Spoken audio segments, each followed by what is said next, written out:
All right, strap in, everybody. We're going deep on this one.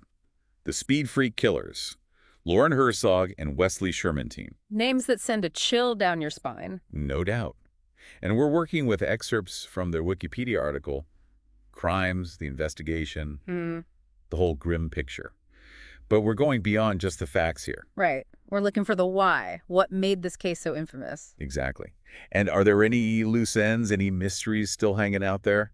Let's find out. So these guys, Herzog and Shermantine, they weren't some random duo who snapped one day. No, far from it. Grew up together, same street in Linden, California, childhood friends all through high school. Makes you think, what went so wrong? It's a question that haunts you, Is right? it? Like, what happens in those early years? But here's another thing that struck me from the Wikipedia article.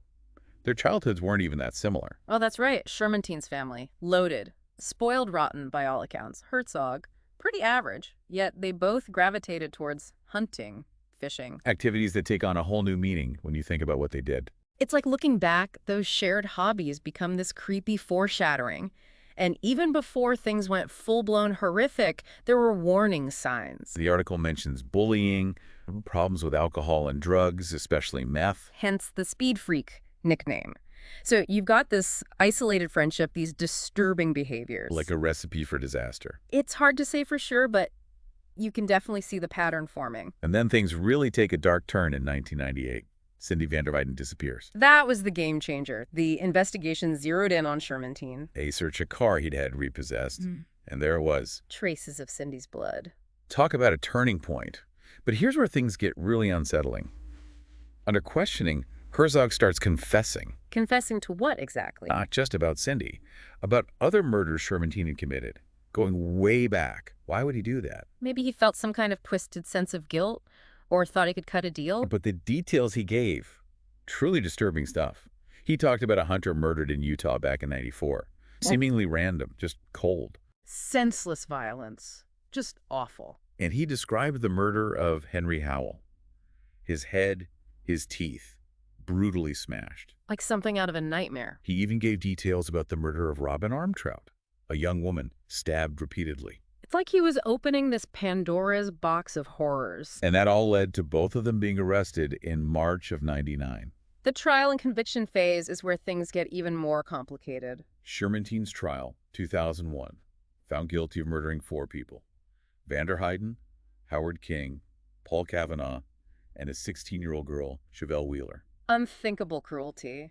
And during the trial, even more of Shermantine's violent past came to light. Right, accounts of rapes, assaults. Witnesses painted a truly terrifying picture of this guy. Do you think that sense of entitlement we talked about earlier from his upbringing played a role? I think it's definitely possible. Like, he felt untouchable. And in the end, he was sentenced to death.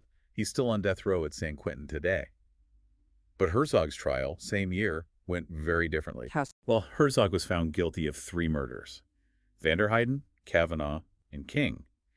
And convicted on lesser charges for Howell's death. But not for Robin Armtrout. Right, acquitted on that one. And his initial sentence, 78 years. A long time, but not death like Shermantine. Still a major punishment. But then things take another turn. 2004, Herzog's convictions are overturned. Overturned. On appeal, the court decided 3 of his 4 confessions were coerced, meaning he might have been pressured into admitting things he didn't do. That raises some serious questions about the investigation, doesn't it? Coerced confessions, it casts a shadow over everything. Absolutely. And there was supposed to be a retrial for the Van der Weyden case, but it never happened. What happened instead? A plea deal. Herzog admitted guilt to lesser charges for the 4 murders, and his sentence got reduced drastically, down to 14 years. Can you imagine being a family member of one of the victims, hearing that? The outrage must have been intense. This guy, involved in such horrific acts, getting off relatively easy? And after serving only 11 years, he was granted parole. Wow. But wasn't there a massive pushback? Absolutely. No county in California wanted to take him. He ended up living in a trailer outside High Desert State Prison. That's just bizarre. The whole situation was strange. But then in 2012, Herzog commits suicide. What led to that, do we know? It's been linked to bounty hunter Leonard Padilla. He revealed that Shermantine from death row was willing to give up the locations of burial sites. So Herzog maybe realized the full weight of what he'd done was about to come out, or feared some kind of retaliation from Shermantine. It's possible. It's a tragic ending to an already disturbing story.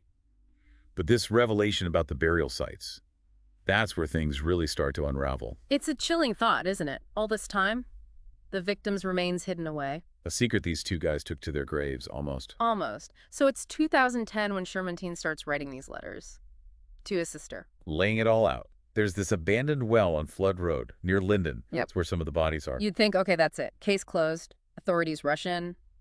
Bring some peace to those families.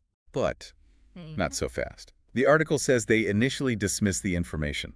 Wait, what? Why would they ignore something like that? It's crazy, right? Okay. It makes you wonder about the whole investigation. Big time. It wasn't until Leonard Padilla got involved that things changed. Padilla, the bounty hunter. The one and only.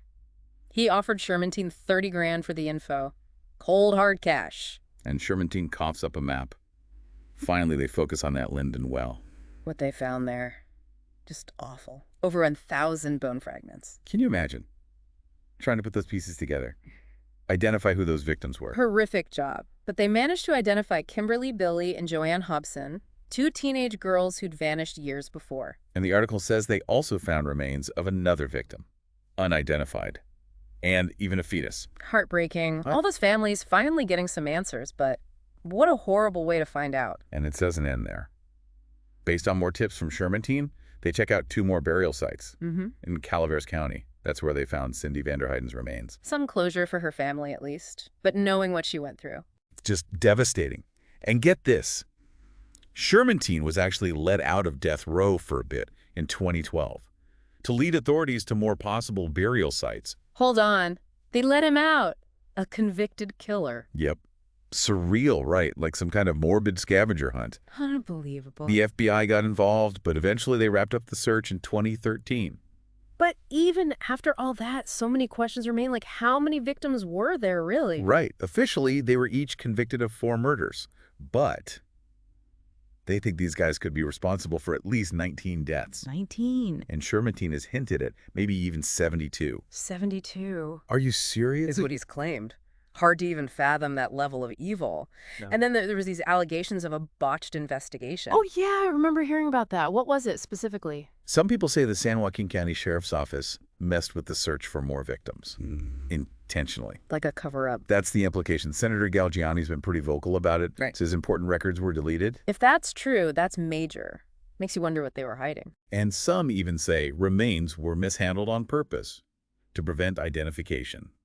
It's like a whole conspiracy theory brewing around this case. It's unsettling, for sure. Makes you lose faith in the system. But there's a glimmer of hope. In 2018, the new sheriff of San Joaquin County reopened the case. Good. Maybe some answers will finally come out. Let's hope so. There's another strange piece to this puzzle, too. The possible link to Michaela Garrett's disappearance. Oh, wow.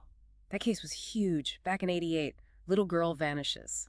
Shermantine actually said that Herzog looked like the guy in the sketch of Garrick's kidnapper. Seriously? They even searched that Linden well for her remains. Nothing turned up. So probably a dead end. Seems like it. Another guy, David Misch, was arrested for her murder just a few years ago. So separate case then. But what was Shermantine's angle bringing it up? Who knows? Maybe he just wanted attention, even from death row. Or maybe he liked messing with investigators. Maybe a little of both. We've talked about the investigations, the trials, but what about the families, the community? This case had to have a huge impact. Absolutely. Linden's a small town. This cast a long shadow, loss of innocence, collective trauma. And for the families, I can't imagine the pain. Their loved one disappears. Then they wait years for answers. Then they find out what happened. And some still don't have closure. Not all the remains have been identified. It's just, Yeah. It's horrific. Yeah. But the strength those families have shown, it's credible. They've organized vigils, pushed for changes in the law. They won't let their loved ones be forgotten. It's cases like this that make you think, right, how can 2 seemingly normal guys become such monsters? And how does a system meant to protect us fail so badly? It's a lot to process, for sure. What do you think is the most disturbing part of this whole thing? What sticks with you? For me, it's the coldness, the total lack of empathy. They treated their victims like trash, just dumped them in wells and ditches. It's chilling. And it's even worse because there's still so many unanswered questions. This case demands more answers, more accountability, and it makes you think about the ripple effect, too. The community, their sense of safety. How do you recover from something like this? It's got to be tough. This case really highlights the need for transparency, especially from law enforcement. If there were cover-ups, if they messed up the investigation, that needs to come out. Absolutely. It's not just about punishing the guilty, it's about making sure this doesn't happen again. We've talked about the dark stuff, the failures, but we got to acknowledge the families too, their strength. They've been through hell and back. Yeah. But they keep fighting for answers. It's inspiring. They've organized vigils, pushed for laws to change. They're not letting their loved ones be forgotten. It's amazing. They refuse to be silent. It shows you that even in the face of something so awful, there's still hope. There's the love of those families, the dedication of investigators, the pursuit of justice. Yeah. It's like even in the darkest times, the human spirit keeps going. And that fight for justice? Yeah. It matters. We've covered a lot of ground today. The crimes, the investigations, the questions that still linger. What do you think is the biggest takeaway for our listener? I think it's realizing that evil can hide anywhere, even in people who seem totally normal. That's a scary thought. It is. But it's also a reminder that we can't give in to fear. We have to demand accountability, push for a system that actually protects us. And remember the victims. Keep searching for answers. Make sure their stories are never forgotten. Exactly. The Speed Freak Killers case. It's a stark look at the dark side of humanity. But it also shows the resilience of the human spirit. That fight for justice, it has to continue. We've only scratched the surface here, but I hope this deep dive gave our listeners some new insights. If you want to go deeper, I recommend the Speed Freak Killers episode on the Serial Killers podcast. They go into a lot more detail. And to our listeners, let us know what you think. What surprised you about this case? What will you remember? We'd love to hear your thoughts. Keep the conversation going.